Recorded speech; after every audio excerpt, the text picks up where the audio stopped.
Hey there, welcome back to My Loves Death Metal. Another half-ass review today. More of a whole ass, I think, because I'm probably going to talk a little bit more in depth than I have in past videos that I've made similar to this.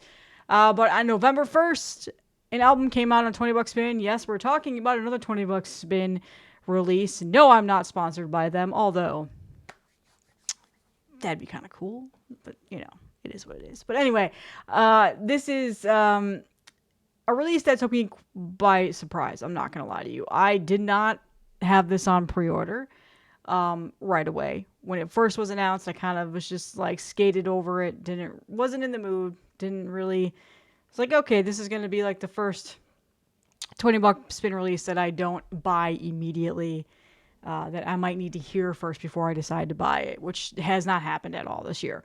And then actually, like, one night I got in the mood because it was Halloween.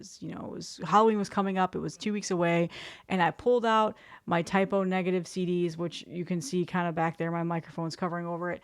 And I started listening to that because I generally like to listen to that style of music. Also, the new Cure album came out as well on this day, and I love The Cure, and I was really love that album. So I just got in the mood for like more gothic style of music. And then I was like, you know what? 20 Bucks Spin has this album that's also coming out that sounds like Typo Negative.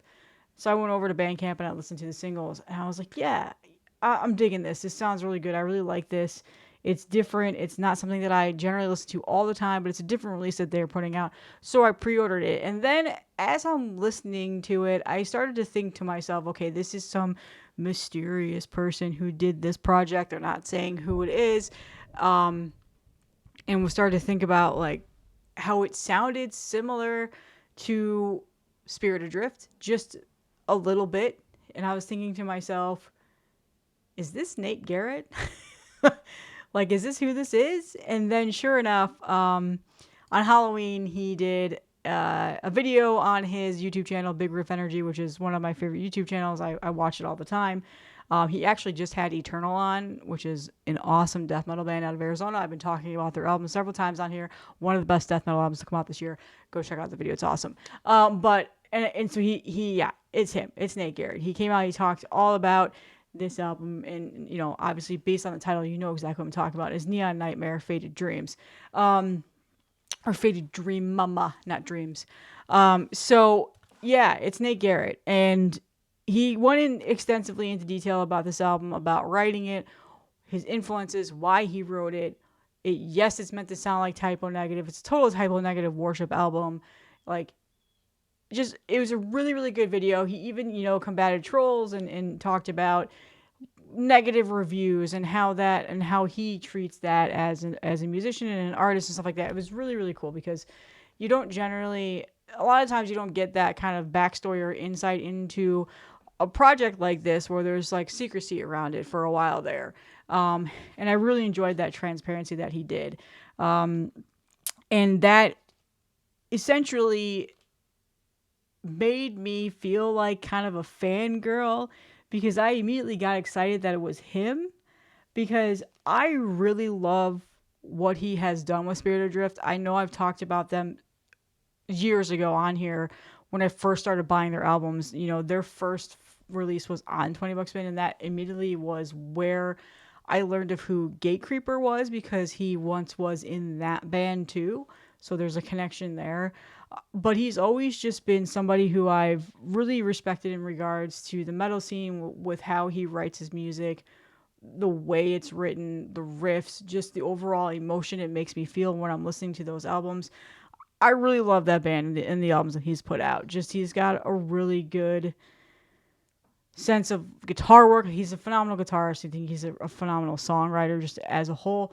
And I really like what he's doing with his YouTube channel, and he's, getting more into underground death metal and underground metal as a whole and trying to keep that conversation going as well. So it's always fun when somebody who has a pretty big following now, I mean, he's on a big metal label, is doing stuff like that. So this essentially just latched on to me immediately. The night that it fully dropped, I hadn't gotten this yet, but when it dropped Thursday night or Friday at midnight, I listened to it probably 3 times in a row. I was up until like almost 2 o'clock in the morning and just fell absolutely in love with it.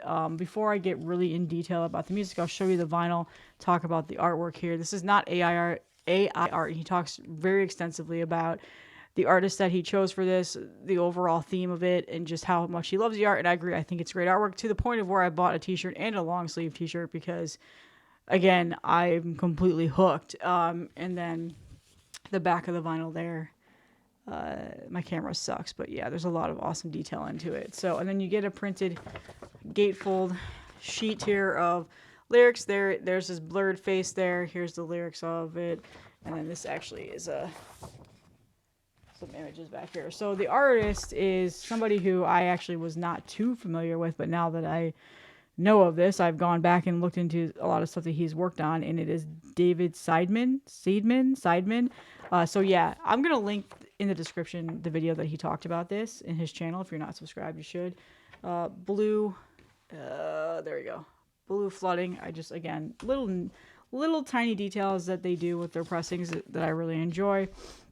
I've got the B2 variants because when I went to go pre-order this, the B1 was already sold out. It's just like this blue, black swirliness. It actually looks really cool in the light. This camera is not doing it justice, so it's a really cool color variant. There was a couple of other color variants. He also shows off all of those variants on his video, does like an unboxing. So, and then the hype stickers, which I've been really enjoying the hype stickers that 20 Buck Spin has been making. I just love how big they are, and they've got the artwork on there. It's the debut album. Connects the historic sounds of Birmingham and Brooklyn into a dark dream of brooding desire. Whoever wrote that hype sticker really had fun with that, I can tell. So yeah, Typo Negative worship for sure. It's 6 tracks. Sorry, it's 7 tracks. The first song isn't a song. It's just like a sound clip of a phone being busy, which I feel like kids these days have no idea what I'm talking about when I say that. But it is 6 tracks across the board, 40 minutes long.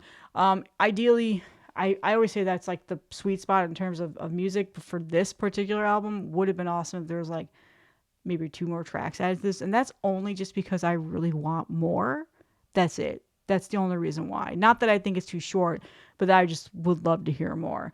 The first song, Lost Silver, I believe was the single that was put out that I had originally heard.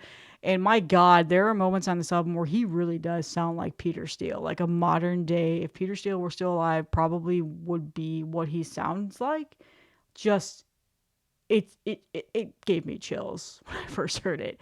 But I will say that's not the whole entire album. Yes, there are moments on here, especially within the first 2 songs, where it's very much Typo Negative worship for sure. But when you get to my favorite track, the 4th track, LATW T2G is what it's called, but that's just the acronym for the overall chorus of the song. And so, yeah, you understand that. But that's Laughing All the Way to the Grave, which essentially is what the name of the song is, but it's just they use the acronym of it. That admittedly is my favorite song on this album. And there's an element to that where you start to realize, like, you hear Nate's voice, because Nate does have a very distinct vocal voice. Across, you just like immediately you just know it's him. Like that's just he has, and that comes out a little bit in this song. And there are moments on this album where you know it's Nate. Like if you know Spirit Adrift, you just know that that's his vocals, but done in more of a more like doomier sound, not as clean as Spirit Adrift. And the riffs on here are doom, just glorious doom riffs. Sounds like Sabbath era doom of Zakk Wylde Sabbath era doom riffs, like just in the best way possible. Like just there's so much similarities to that on here. They're so catchy, along with the vocals and all of that stuff. But Laughing All the Way to the Grave is definitely my favorite song on here. Just awesome riffs. They Look Like Shadows is on side B. That is another single that was put out where there's a music video attached to it. If you go watch that music video, I'll link in the description too. It has a lot of typo negative Easter eggs in there, and that's very typo negative song as well. So much more worship. And then She's Drowning and Promethean Gift are the final two tracks on the album. She's Drowning is a very like chill. The whole most of the album is chill. Like they look like shadows is a little bit more fast paced. There's there's those pacings in here, but for the most part, most of the album is pretty chill, very ghostly and ghouly sounding, which I really like that gothic style that Typo Negative has had in their sound as well, and just really, it's a really good album. I love this album. Everything about it. I don't have a negative thing to say about it other than that maybe two more tracks and hopefully there'll be some additional like bonus tracks or something added in. 20 Buck Spin doesn't generally do stuff like that. But maybe an EP or something will be coming out soon. I don't know like what his whole entire plan of how much longer he plans to do this. But if you're not a Typo Negative fan, you're not gonna like this album at all. I mean, there might be some moments on here where you really enjoy, but again, the first two songs you really hear that on here. But he adds his own flair to it. Like I said, there are times where it sounds a bit like Spirit of Drift just because of his vocal style with how he sings the song.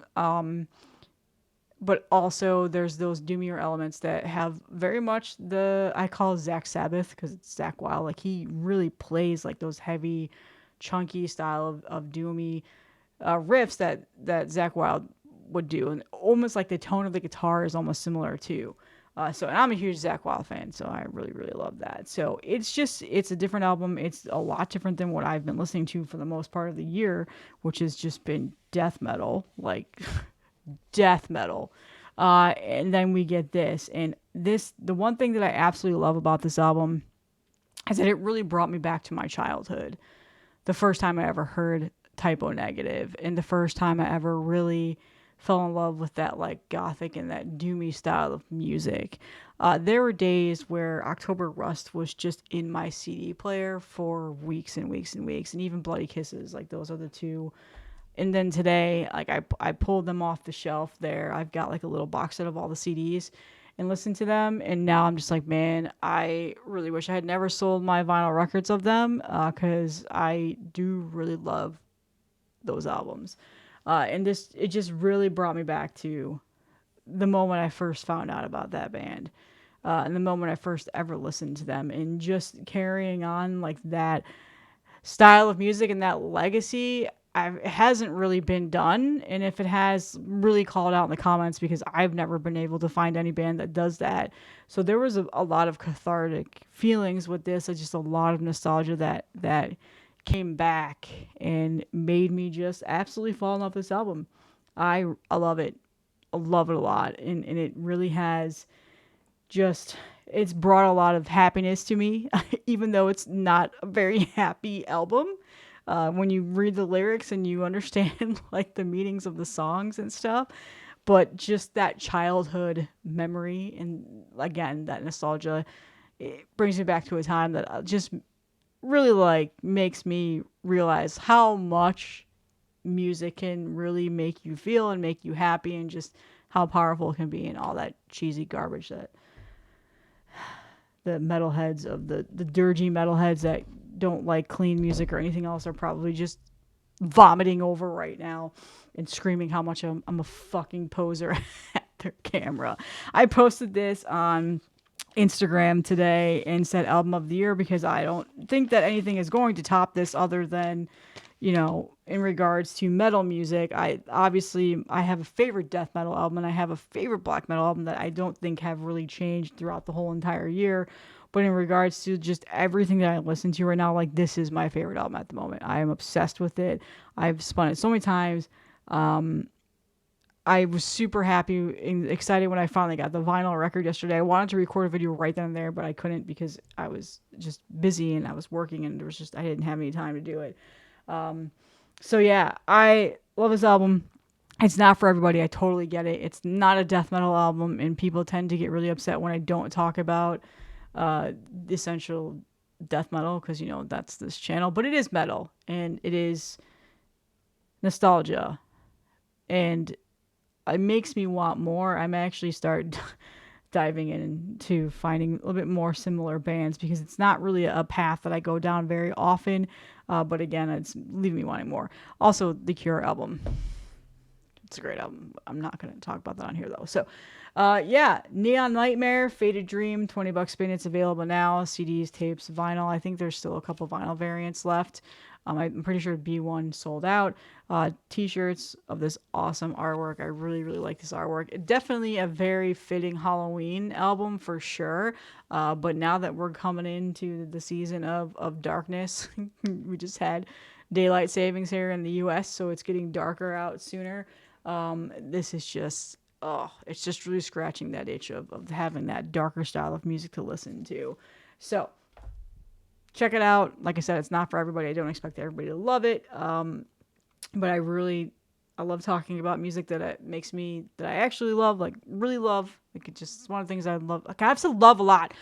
Fuck, man. I need to make this a little bit more angrier, because that's generally, I'm not usually this positive. But yeah, it's great work. Awesome, awesome video, or awesome album, Nate.